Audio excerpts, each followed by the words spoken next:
Hey guys, welcome back to my channel. Not much has changed with me apparently. I wanted to give you an update video because I know it's been a while. I have been posting on TikTok for anyone that's interested in following me. I'll link it in the description, but I wanted to let you guys know how I've been because the last time I posted on YouTube, it's been a minute. It's been a minute and I left on a fragile note. We'll just leave it at that. For those of you that don't know, my name's Megan and I'm a human on a journey. I started this channel about addiction recovery and it's kind of evolved into my grief journey and just my journey through life. I lost my best friend in 2019 and my mentor shortly after in 2020, and I have both videos about that journey, that experience, whatever you want to call it. I have those on my channel if you're interested. But grief ended up taking a lot out of me, like a lot out of me. And I spent 3 years in a very, very messed up state. I was very anxious. I was very depressed. I was literally experiencing depersonalization and derealization. And if you're unaware of what that is, that's when your anxiety gets to be so extreme that you feel like you're living in a simulation. You feel like you have like a glass box around you and the world isn't real. I was struggling with things like insomnia, trichotillomania, and disordered eating. You name it, I had it, and it was pretty bad. Something else that is interesting about me, if you're new to this channel, which this is the worst video you could pick to start on, but hey, my boyfriend has antisocial personality disorder, so that is also sometimes called sociopathy. And I think that a lot of people expected him to not stay with me during that period of time. And I'm happy to say that he has. Today is actually Greg's 35th birthday. And we made it another year around the sun. My birthday is coming up on July 18th, so that's really exciting. I'll be 37, but I just wanted to let you guys know that I'm okay. I'm okay, and I'm actually doing much better than I have in a very long time.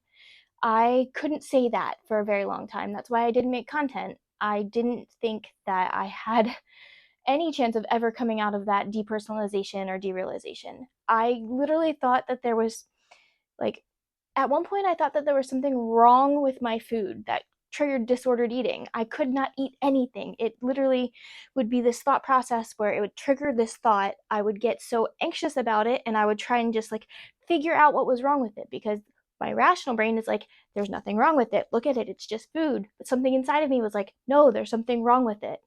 And I had to figure out that I couldn't just talk myself out of it. I couldn't just tell myself that, no, it's not there. That's not real. It doesn't work like that. It's not psychosis like I thought it was, because psychosis is not something that you're aware of. And I was very much aware of my struggles. I was very much aware of how much of a burden I was and how hard I was being on myself and how much I hated myself. And it took me a long time to get through that.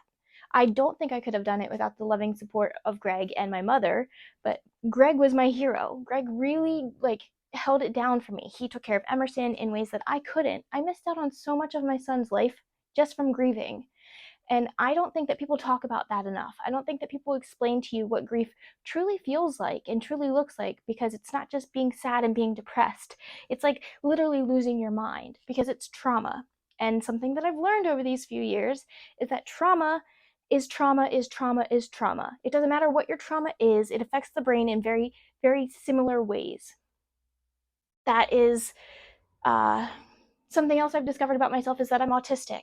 I had a video about that a couple years ago where I started to think that I might be autistic, and I'm still self-diagnosed, but I have definitely confirmed it for sure. And I'm working with a therapist that has been amazing, and things are just getting better, I guess. It takes time, and I had to take time away from the internet because the internet can just be, it's not a good place when you're not in a good mental state. Let's just say that. I don't think it's a very forgiving place, and I don't think it's a very understanding place at times. And, nothing is good or bad. It's hard to say one way or the other. So much that I learned on this journey the last few years, and I really can't wait to share all of this with you. I actually started writing a book about it because it's really impacted my life in such a monumental way. There's so much I want to talk about with you guys in future videos. I want to do a video about Greg's video with Jubilee. If you haven't seen it, it's got almost 5 million views. It's amazing. It's like one of the best ASPD videos out there. So I will link that in the description too. But I also learned a lot about shadow work. I learned about spirituality. I started deconstructing my religion, which was Christianity and Lutheran, which I'm no longer Christian, and I started deconstructing my spirituality practice. I started deconstructing psychology as a whole. I really learned that I don't like the patriarchy and I don't like capitalism, and that has been a really fun journey.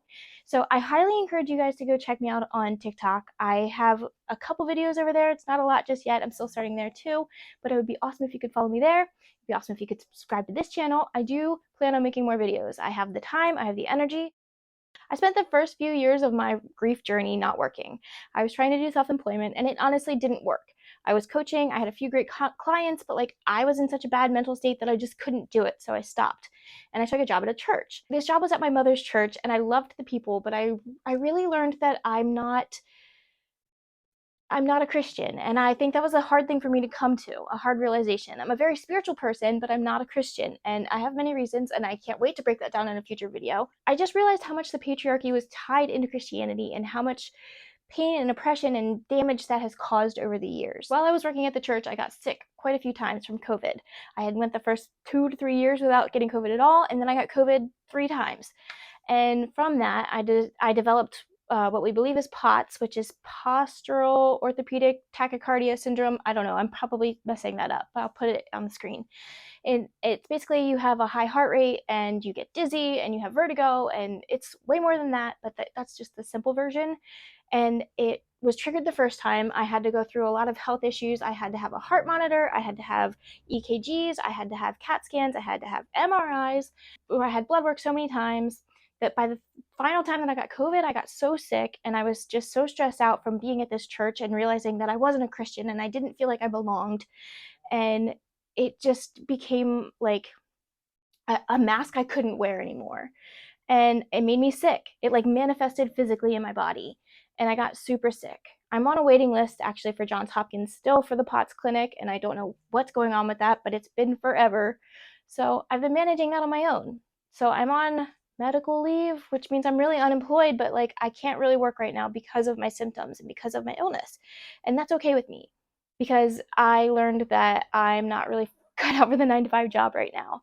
And I'm okay with that. What I realized from all of that is that my autism leads to burnout. This is when it really became clear to me that I was autistic.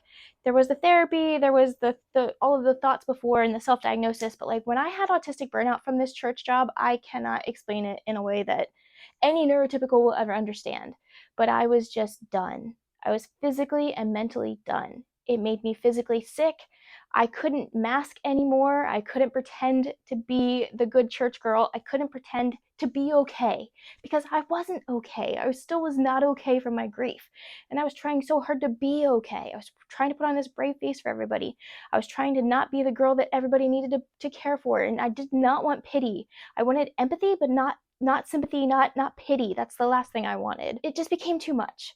And the church also recognized this was happening, and I couldn't come to work because of my illness, because of COVID, then because of POTS, and then we came to an agreement that it wasn't working.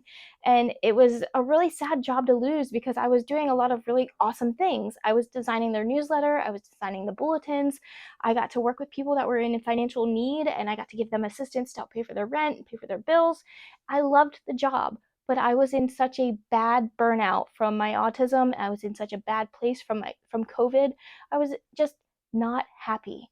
I was not living authentically to me. And that is when I realized that there's no such thing as getting better if you're neurodivergent living in a neurotypical world.